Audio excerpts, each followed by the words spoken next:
Hey guys, Chris Welch here with Joe Breen. We've been getting a lot of emails about the winter programming that's starting up in a couple weeks and what can my son do to prepare for the winter programs.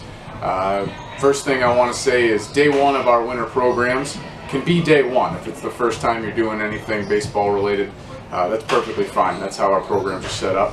But wanted to get into maybe what you could start doing in the next couple of weeks now that maybe your fall seasons are running down. You're getting ready for your winter sports and your winter training with baseball. What are some things in the next couple of weeks you can work on? So, but again, day one of our program can be day one, whether it's the hitting program, fielding program, pitching program, or catching program. First thing we want to talk about is rotational work with medicine balls, something you can be doing. But Joe, you had something you wanted to say.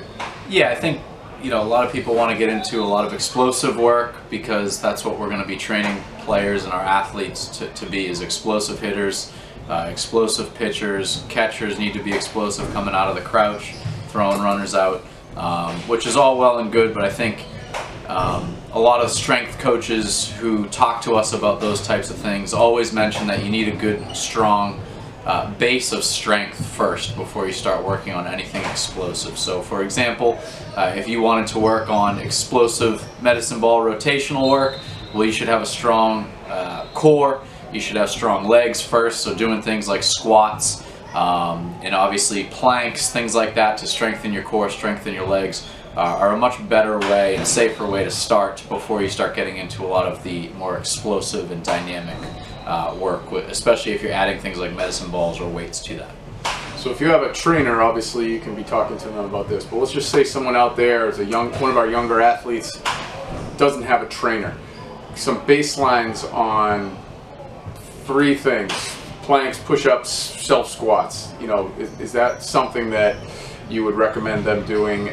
And then what would they do once they have a solid baseline in terms of medicine ball rotational drills? Yeah, I mean, I think those, you hit on those three. I mean, push-ups, squats, just body weight squats, obviously done with proper form. One great way to do that, I've seen done especially upstairs at Elite Sports. They do a really good job at progressing players through the squat progression, is just use a bench and squat down until your butt hits the bench before you come back up. That kind of gets you to parallel, reinforces some good form there.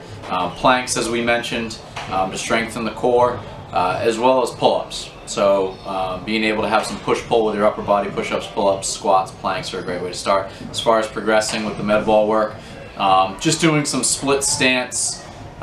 Set your feet in a split stance up against a wall. Obviously something that can handle a medicine ball being thrown at it, so probably not your living room, but maybe something in a garage if you're doing it at home, or obviously if you're working with a trainer or at a gym, find somewhere there that has a like more of a concrete type of wall, and you're just doing some rotational throws into the wall, catching the ball off the wall. You can do things like squaring up to the wall and almost do a push-up with the ball, throwing it into the wall, retracting it back to yourself. Those are two just really simple examples of some things you can do, and obviously once the player progresses, becomes a little stronger, a little more athletic, you can progress to some more dynamic medicine ball throws.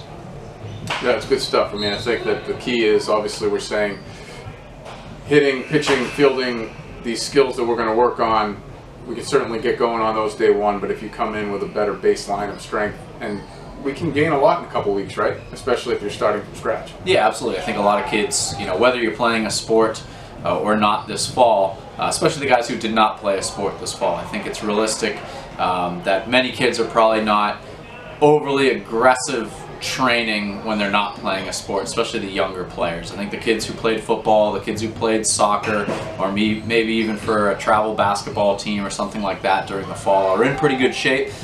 Just because you played a sport doesn't mean you're in baseball shape. Every sport kind of has a different level of fitness required for it, where baseball is a lot more short burst explosiveness followed by rest, whereas maybe a sport like basketball or soccer is that constant running and conditioning. You're trying to be in the right shape for your sport so you can perform in that sport. And so just trying to get yourself closer to that baseball shape, where you're able to do some explosive work, over and over and over again with some rest in between is kind of the direction you want to go.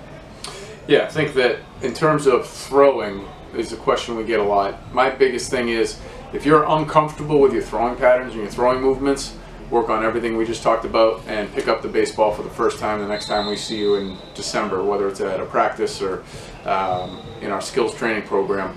I think that if you're comfortable with your throwing patterns and you've talked to a coach and volume is something we say a lot. Try not to sit there and make progressions strength-wise in terms of how much full effort throwing you're making on a daily basis. Just think about volume of throws just at a comfortable pace, comfortable speed, that you can really just work on your arm patterns, syncing up your footwork and your upper body work.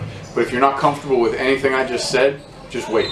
If you come in with a little bit better of a base of core strength, leg strength, medicine balls are just a great way of working your core strength and your rotational power. But if you don't have that baseline of strength, then everything Joe just said, I would just work on that in the next couple of weeks. But I think that for throwing, everyone's super cautious about what they should be doing for throwing wise, and we agree. There's a right and a wrong way of doing it. So if you haven't been throwing and you're wondering what you should be doing to get ready for one of our infield programs or practices, or catching or pitching, just wait. Just wait until day one of the program. I think something that we do regardless of what program you're in, so if it's hitting, obviously I'm talking swings, if it's pitching, I'm talking throwing, is the winter is a progression. So in the very beginning we're talking low intensity combined with low volume. From there we continue low intensity but we increase the volume until we get towards the season where we're high intensity, high volume, and it's a progression from low to high. And it takes time, and we don't want players to feel like you have to be at that high intensity, high volume so early on in the process. And that's why we're kind of doing this video, is to let you guys know that, like Coach said, if day one with us is your day one, it's perfectly fine. If you're looking for something to do something. If it's swinging, low intensity, low volume, you don't need to take 300 swings 7 days a week. You can take 25 swings 3 days a week. If you're throwing, you can do 20 throws a couple times a week, just nice and light, low, short distance. Like I said, low intensity, low volume. And then once you get with us and you're with us on a weekly basis, that way we can give you a little bit more of that plan going forward on your off days.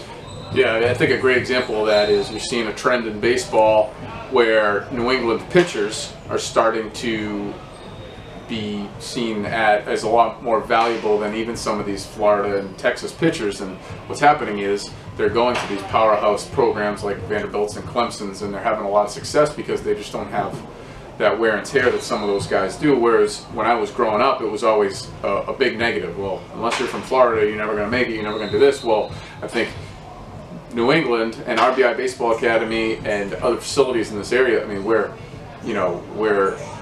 in a position where we can control the intensity and the volume at all times in the winter, in the off season, and I think that that's something we need to use as our advantage. And I know we're looking forward to all of you guys joining us with the winter. We start those programs right at the beginning of December. Emails will be going out for our winter training programs, but just wanted to give you a little bit of a baseline as to what to do in the next couple weeks. Enjoy your Thanksgivings, and we're looking forward to seeing everybody right at the beginning of December. RBIacademy.com if you want to learn any more information. Otherwise, we'll see you this winter. See you soon.